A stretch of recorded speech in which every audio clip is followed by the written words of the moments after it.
Hello, I am Michelle with two L's. And I'm Natalie the Red. And we are Force of Light Entertainment. And today we are here to give you our spoiler free review of the new Jurassic World movie, Jurassic World Dominion. Let's go ahead and talk about this movie. Let's dive right in. Okay, let me start with this. I know the Jurassic World movies, they've done very well. They both made into the $1 billion mark. Blockbusters. They are, but I know they've not been very well received, and I definitely understand why in its own way. But I will say that I've enjoyed both of them. I did too, Yes. honestly, and really not my genre, but I had fun at both. They were of them. fun. They Both were of them were fun movies. Even Fallen Kingdom. I didn't hate it like other people did. I didn't either. Is there some parts towards the end that's, I mean, ridiculous? Absolutely. That you have to turn your brain off. Yeah, I mean, it's dumb, but I still enjoyed the movie overall. My movie going experience, I at least was entertained. You would have rated it fresh. Yes, but watching this. So let's get into Dominion, because I kept hearing a lot of people say, "Oh, I liked it better than Fallen Kingdom," and I was like, "Okay, well maybe it won't be, despite what the critics say, maybe it'll at least be entertaining." So that's what I went in to see, and this movie, it's kind of like it's a movie that I watched. Like, that's kind of how I feel. I made it through. There were some parts that were entertaining, and we'll get it. We'll get into things that we liked, but overall, this movie just really did not work for me. As far as things that I liked, I would say to me the most that worked for me was Jeff Goldblum being back as Malcolm. He's good, and he was funny. He actually added some actual comedy. I think, a couple times. He did, and at moments, I thought what they did with Alan Grant and Ellie, of course, they're back. I thought some of their moments were good, but even some of them go into the negative, and it's not their fault. This is a case, guys. We've been talking about this with Kenobi, where it's just like the writing was really bad. The writing was not it. The script for this movie was really bad. And let's just start by saying what's kind of been promised to us, what they've been leading up to now into the third movie, is getting to what the title is, Jurassic World Dominion. Like, the dinosaurs have dominion over the earth again. Yeah. And we were kind of promised that from the trailers. It looked like that. We're going to get I kind of thought they're going to bring back the old characters to help the new characters get everything under control. Right. Type situation. And we were going to see what it's like to have a T-Rex roaming the earth again with people here. And we kind of did, in fairness. Like, you see touches. A little bit. But then we kind of just get back to this place where we're at this big sanctuary and all the dinosaurs are there. Yeah. And what really gets me about this movie, we're definitely into negatives.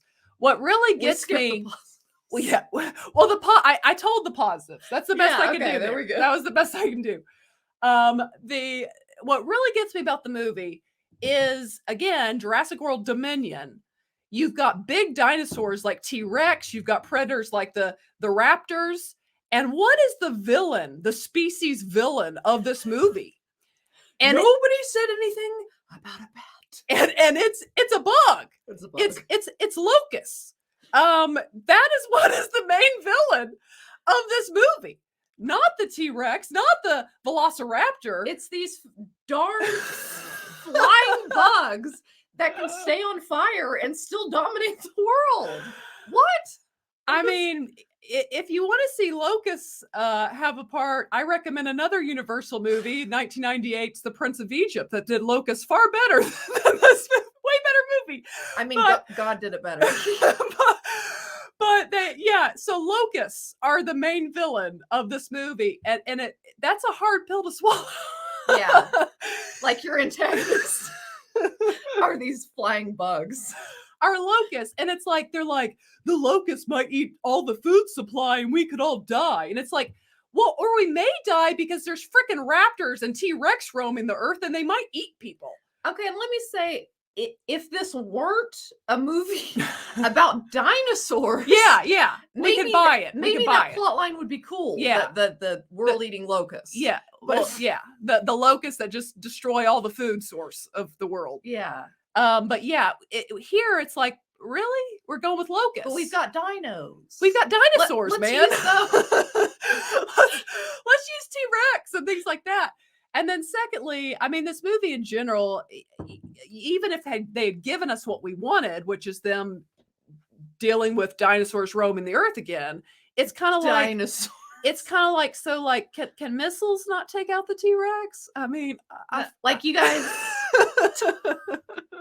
don't have some system in place, like well, and I guess all the resources. and I guess like PETA and everything, they've been successful. We're all just doomed to live with them, and it's just like, meanwhile, little kids are getting tortured by little dinosaurs, and it's like, yeah, this doesn't work.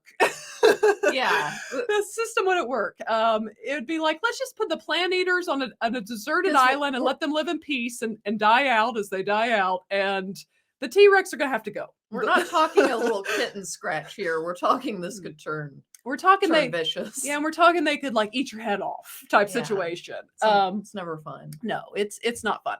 But yeah, you've got the locusts that are the main villain, and then there are in the beginning of this movie, and this movie, there's so much they're trying to get accomplished, which again I feel is unnecessary, because it should just be them dealing with trying to get all the dinosaurs out of the US and out of the world. Corral the locusts. Yeah. But in the beginning of this movie, it just kind of moves at a breakneck pace. Like, you keep getting introductions and there's several bad guys, there are. There's a lot of bad guys, and I'll get into the one. Well, I'll just say it now. The actual big bad is basically kind of like Steve Jobs or the new CEO of Apple. That's kind of what or mixed with a little Bill Gates. That's kind of his vibe, and it's just so generic is the way I'd word it. He's an odd character, honestly. He is. He has a meltdown that we laughed out loud at it, not with it. Kind of situation. And something I would say, again, even the second one that people had a lot of problems with, that second one, the opening scene of the second one, that opening scene is better than anything in this movie. Like, somehow you've got dinosaurs in this world, and nothing ever, the suspense level and thrill level was never there in this movie. No, like I really was never afraid. I never really jumped. It was just lacking the elements of the Jurassic movies. Yes, like all the Jurassic movies, even the ones that aren't so great, there's that level of suspense, of thrill. They're being chased by dinosaurs, run, type situation. And in this movie, even when that's kind of happening, you never feel like they're in danger. You never feel afraid. I mean, there's literally a couple times where like a dinosaur is like right in front of the main character, and it's just like, nah, I'll just let you live kind of situation. And then other innocent victims, he just just out of nowhere, But even then, it doesn't have like the gasping effect that it usually does. It's kind of just awkward sometimes. It was. I don't know how they were able to manage feeling like zero suspense. There's one scene that there was a little bit of suspense. The water scene? Oh, I was going to say the scene where Dr. Grant and Ellie are like trapped behind that gate. Oh, yeah. And they're coming after them. Yeah, that's there was a little suspense in this one scene. But overall, the suspense was lacking. And I think a big thing that I just thought too, to kind of sum up this movie, it was like my interest was probably captivated or held for honestly about the first 20 to 25 minutes. And there's just this whole midsection that it was hard to stay paying attention. Well, there's basically two parallel stories, the old characters and the new characters, until they collide. And I just think this movie... And neither of the stories are working. No, and I just think this movie could have been written so much better in a way that people would have enjoyed it a lot more. And something I was going to say, and I moved on, the beginning of this movie, it's like there's multiple openings. Yeah. And it's kind of like Wonder Woman 1984, where that had basically two openings. And this one has like multiple openings. And there's a few that I'm like, you could totally cut that out. Yeah. Like it's unnecessary. Yeah. You could have just started Owen and Claire together. And this movie is a little too long too, especially the substance. It is, I would say, for the substance. And that also leads into, Uh, with Top Gun Maverick, we just saw nostalgia done right. And here, I'd have to say, when Laura Dern's on screen for the first time, they don't really let They you don't feel even the really moment. make a big It's deal just like about it. oh, she's here. Oh, Grant's here. Like you almost expect her to pull up in like a wind machine. Yeah, like the wind blows her Yeah, but hair, I and mean, it's like I'm back. I'm being silly. I'm Yeah. exaggerating, but really, it's like they do that on movies. Like, because it's like this Yes. is like we're supposed to feel that moment of like, oh, this beloved character is back. Well, even a good example, despite how many people feel about The Force Awakens, say when Han and Chewie show up, they really pause on them, like as they walk in the Falcon. Like And you give almost them that play moment. some little emotional, like because it's emotional for Yes, people. yeah, and I feel like they didn't even do that right. Again, I did enjoy some of the stuff with those old characters. In fact, I thought their arc was better than the new characters, which leads into another problem I have that Claire and Owen, played by Chris Pratt and Bryce Dallas Howard, they get no character development in this movie. Like they're both basically wasted in their own trilogy. It's really bizarre. And that was kind of baffling to me that you have these two characters and that we've been following now into 3 movies, and they're just kind of there. They're just kind of along for the ride. It kind of feels like they're there to get their the clone girl. The clone girl. They're from the last one to get her back. That's kind of their purpose, I guess, in the movie, and maybe help some things along the way. But you feel no emotion with any of them. No. I mean, I feel like a little bit like the dynamic mother and daughter, like they kind of play that up a little bit. That was really all emotionally they gave us. Yeah. But even with Claire and Owen, they have them separate a decent amount. And say like the new character, the new female pilot, she was fine. She looked cool, but they introduce a new character when they don't even have time to develop the characters they already have. Like she was good. I mean, she was fine. Like she was fine in it, but it's kind of like, and I guess her character, I was telling, like, I guess she was there because they were going to need a pilot for something that was also written, for that setup. So it's like that was the whole reason, I guess, for her character. And to me, one of the guys that was that worked with Owen in the first movie, he helps them towards the beginning of this movie. And I was telling Natalie, I was like, why not just have him have a pilot's license? Yeah, because it's a movie. You guys can. Yeah, because we already know that character. He's already been developed to a degree. We've already established the relationship between him and Owen, and he even knows Claire. That would have made more sense to me than bringing in a new character that you don't have time to really develop much. Right. Type of situation. She was cool. Nothing against her. Her look was fine. And she was a fine character. Very attractive. Yes, an attractive woman. It's just, they didn't have time to develop. Again, when I'm telling you the 2 main characters don't get character development, new characters definitely do not get it. Are not getting character development in this movie. So yeah, I would have to say that out of the new Jurassic World, again, the trilogy, that this is by far the worst to me. And I never really thought it would be as bad as it is, but here we are. But here we are.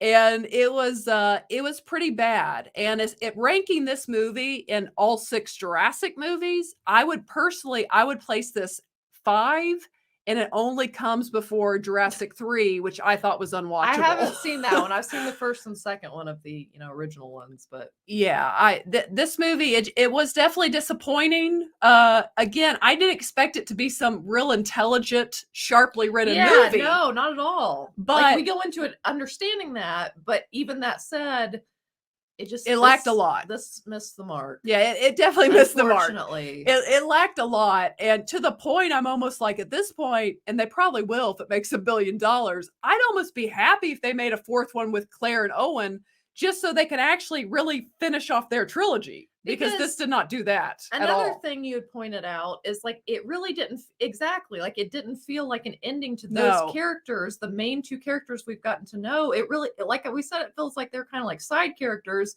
and then this is over, I guess. Like that's the end of their story. So it's just kind of an odd choice. Yeah, it just didn't feel like a conclusion. Like a finale. Yeah, finale. So we'll see if they do another movie. I wouldn't be surprised if they do, because this movie probably will make close to $1 billion, if not $1 billion, at which point they probably will. But yeah, that's kind of our thoughts. So let's rate the movie. We rate on a hoot system, 5 being the best. Natalie, how many hoots do you give this movie? I'm gonna give it a 1.5. Okay, so 1.5 hoots. I'm gonna give this movie 2 hoots. That was generous. That's Somebody's feeling generous. that's the best I could do with this movie. Yeah, that's just it is what it is. But yeah, that's our thoughts on Jurassic World Dominion. Sadly, I was Do better next time. yeah, I really was expecting to like it a lot more than I did. I was pretty Yeah. let down with it actually. Like we didn't expect it to be that bad. honestly. I didn't expect the locusts No. to be the main villain. Those burning, flying, still breathing locusts. But here we On are. fire. Yeah. But yeah, guys, that's our thoughts about Jurassic World Dominion. Have you seen it? Are you going to see it? What did you think about it? Share your thoughts below. And if you have not yet, go ahead and hit the subscribe button. Oh, and I just want to say thanks for stopping by. Yes, also give the video a thumbs up. And as always, ladies and gentlemen, remember to be a force of light. All right, bye guys.